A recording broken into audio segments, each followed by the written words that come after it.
লালু প্রসাদ যাদব, শরদ পাওয়ার সহ বেশ কিছু বিরোধী নেতা চেয়েছিলেন ইন্ডিয়া জোটের নেতৃত্ব দিন মমতা বন্দ্যোপাধ্যায়। অভিষেক বন্দ্যোপাধ্যায় সহ তৃণমূলের নেতারা চেয়েছিলেন মমতা বন্দ্যোপাধ্যায় ইন্ডিয়া জোটের নেতৃত্ব দিন। এই নিয়ে তারা প্রকাশ্যে দাবি জানিয়েছিলেন।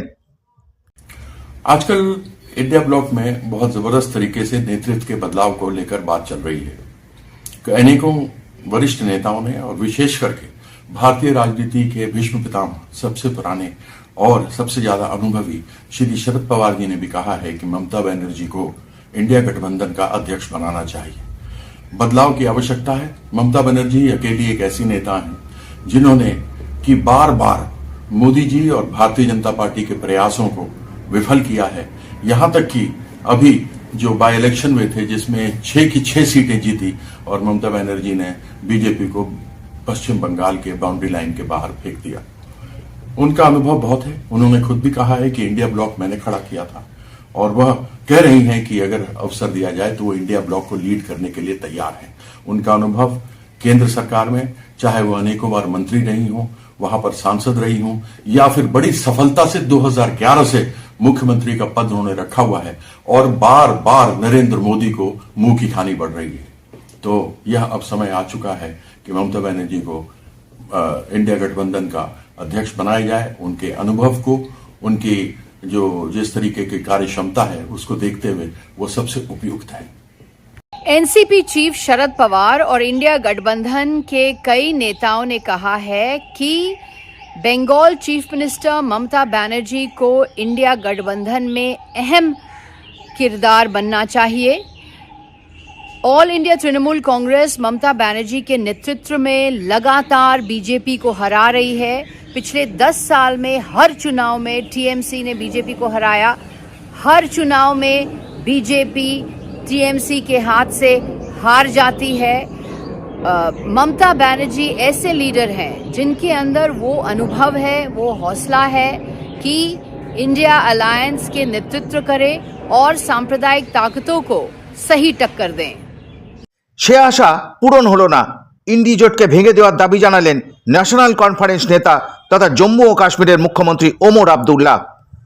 कि इंडिया ब्लॉक की कोई मीटिंग बुलाई नहीं जा रही है तो इसमें कोई क्लैरिटी नहीं है, ना लीडरशिप को लेके, ना एजेंडा को लेके, ना आगे क्या हम रहेंगे या नहीं रहेंगे इसको लेके।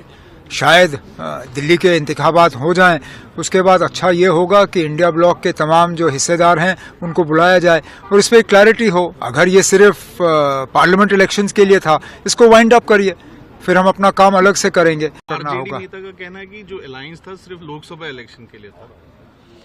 अब जहाँ तक मुझे याद है इस पर कोई वक्त की सीमा लगाई नहीं गई थी और बदकिस्मती की बात यह है कि क्योंकि इंडिया ब्लॉक की कोई मीटिंग बुलाई नहीं जा रही है तो इसमें कोई क्लैरिटी नहीं है, ना लीडरशिप को लेके, ना एजेंडा को लेके, ना आगे क्या हम रहेंगे या नहीं रहेंगे इसको लेके। शायद दिल्ली के इंतखाबात हो जाएं, उसके बाद अच्छा ये होगा कि इंडिया ब्लॉक के तमाम जो हिस्सेदार हैं उनको बुलाया जाए और इस पर क्लैरिटी हो। अगर ये सिर्फ पार्लियामेंट इलेक्शंस के लिए था, इसको वाइंड अप करिए। জন্ম থেকেই শরিকি বিবাদে ভুগছে ইন্ডি জোট। কারোর সঙ্গে কারোর মিল নেই। সম্প্রতি দিল্লির বিধানসভা নির্বাচনকে কেন্দ্র করে বড় ফাটল দেখা দেয়। কংগ্রেস ও আম আদমি পার্টি আলাদা আলাদা করে লড়াই করছে। আমরা বসে থাকার জন্য যাচ্ছি না এবং এটা কেউ ভাববেন না ইন্ডিয়া আজকে স্টেক করেনি বলে কাল করবে না।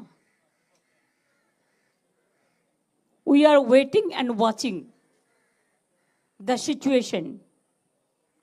Country needs change. মোদিকে কেউ চায় না। এত বড় হারের পরেও মোদিবাবুর উচিত ছিল এটা অন্য কাউকে ছেড়ে দেওয়া। অল ইন্ডিয়া লেভেলে অনেকে আমায় ভুল বুঝেছে। আমি বলেছি বাংলায় কোনো জোট নেই, কিন্তু ইন্ডিয়ায় যে জোটটা ওটা আমি তৈরি করেছিলাম। ওই জোটটা দিয়ে আমরা সরকার তৈরি করব। আমরা জোটে থাকবো, জোটে আছি আমরা।